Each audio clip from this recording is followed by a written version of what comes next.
L'annonce de la reprise des vols internationaux d'Air Algérie à partir du 1er juin prochain a été accueillie avec soulagement par la communauté algérienne établie à l'étranger. Cependant, leur enthousiasme s'est vite estompé en raison des mesures jugées draconiennes pour l'entrée en Algérie. En effet, dans un communiqué publié hier lundi, le gouvernement exige des voyageurs algériens un test PCR, de moins de 36 heures et une mise en quarantaine de 5 jours. Les frais de dépistage et de confinement sont à la charge du passager. Nos compatriotes s'interrogent sur l'utilité d'un confinement si une personne présente un test PCR négatif ou un certificat de vaccination à cet effet. On a donné la parole à 2 spécialistes de santé publique pour tenter d'apporter des réponses à ces interrogations. Nous avons donné notre avis en tant qu'experts et ce depuis plusieurs semaines. Nous avons dit qu'au vu de la situation épidémiologique chez nous mais aussi ailleurs, et surtout ailleurs, ces mesures s'imposent, pointe d'emblée le docteur Mohamed Yousfi, président de la Société algérienne d'infectiologie, qui dit avoir toujours plaidé pour laisser les Algériens rentrer au pays. En particulier ceux qui ont des cas de force majeure tels que les décès. Il faut que ce soit clair, ce principe nous l'avons toujours dit et il est toujours valable, poursuit le spécialiste pour anticiper toute malinterprétation de ses propos. Quant au dispositif mis en place par le gouvernement pour la réouverture des frontières, le docteur Yousfi rappelle qu'il est similaire à celui que beaucoup de pays appliquent jusqu'à aujourd'hui. Il cite l'exemple du Canada, tout en assurant toutefois que les mesures ne sont pas figées. Un protocole sanitaire qui est valable aujourd'hui peut ne pas l'être dans une semaine, et sans fonction de l'évolution de la situation sanitaire en Algérie et dans les pays de provenance. On a ouvert une fenêtre mais on n'a pas encore ouvert la porte. Ce n'est pas une mesure de restriction, estime l'infectiologue.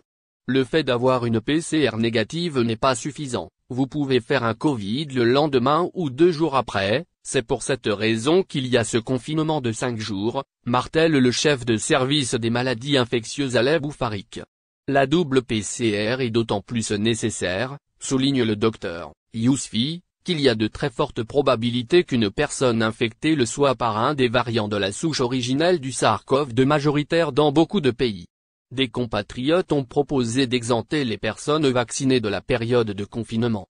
Le docteur Yousfi estime que pour l'instant la vaccination ou le passeport vaccinal n'est pas encore appliqué y compris dans les pays de provenance. Le niveau de vaccination n'est pas le même dans tous les pays et dans le même pays toutes les catégories ne sont pas logées à la même enseigne, explique l'infectiologue. L'État a décidé de commencer ce dispositif sanitaire. Cela ne veut pas dire que la situation ne va pas évoluer, enchaîne le docteur Mohamed Bekat Berkani, membre du comité scientifique de suivi du Covid. Il admet néanmoins que la fréquence des vols, 5 par semaine, n'est pas suffisante. Avant de tempérer, il faut tenir en compte nos capacités. D'abord le voyage aérien en lui-même, ouvrir les aéroports, prévoir des structures d'accueil dans les aéroports et dans les hôtels d'accueil, etc. Le docteur Bekat Berkani préfère mettre en valeur le côté positif de la mesure. On a ouvert une fenêtre, mais on n'a pas encore ouvert la porte, schématise-t-il. Pour le pneumologue, l'Algérie est dans une situation de faiblesse immunologique due à la faiblesse de la vaccination. L'Algérie n'est par conséquent pas disposée à une ouverture tous azimuts de ses frontières.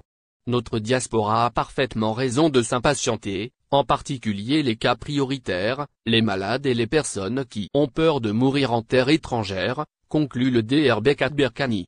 Dans un entretien au site spécialisé visaalgérie.com, le professeur Mohamed Bellossine, membre du comité scientifique, relativise.